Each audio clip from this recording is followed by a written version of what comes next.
فرض کریں کہ ایک خاندان اپنے آباء و اجداد کے گھر میں صدیوں سے رہ رہا ہے، پھر ایک دن ایک اجنبی شخص انتہائی برے حال میں زخم رسیدہ ہوتا ہے اور آ کر اس خاندان سے پناہ مانگتا ہے، اور وہ خاندان for the sake of humanity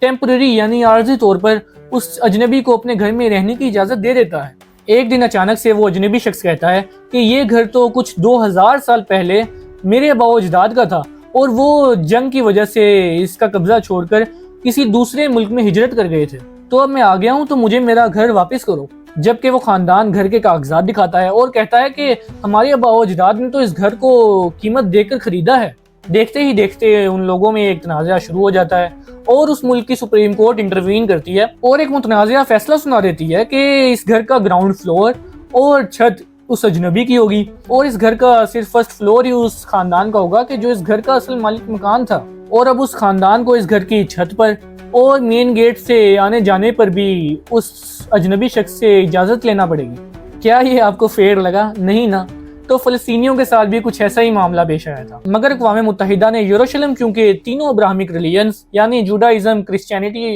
اور اسلام کے لیے مقدس مقام تھا، تو اسے اپنے کنٹرول میں لے لیا اور ایک نیوٹرل سائٹ قرار دیا۔ یہودی تو اس تقسیم سے بے حد خوش تھے، کیونکہ دراصل انہیں تو ان کی آبادی سے زیادہ زمین مل گئی تھی، لہٰذا انہوں نے تو اس UN کی ریزولوشن کو ایک فیئر ڈسٹریبیوشن قرار دیا۔ مگر عربوں نے اقوام متحدہ کی اس غیر منصفانہ سرحدی تقسیم کو ماننے سے صاف انکار کر دیا، لہٰذا 14 مئی 1948 کو ریاست اسرائیل بطور صہیونی ریاست دنیا کے نقشے پر ابھری۔ فلسطین میں ریاست اسرائیل کا قیام تمام عرب ممالک کے دل میں ایک خنجر پیوست ہونے کے مترادف تھا۔ انہیں ایک ایسا کارا زخم لگا کہ جو کبھی ہیل نہیں ہو سکتا تھا، اور اس زخم سے ہمیشہ کے لیے لہو جاری رہنے کا اندیشہ تھا۔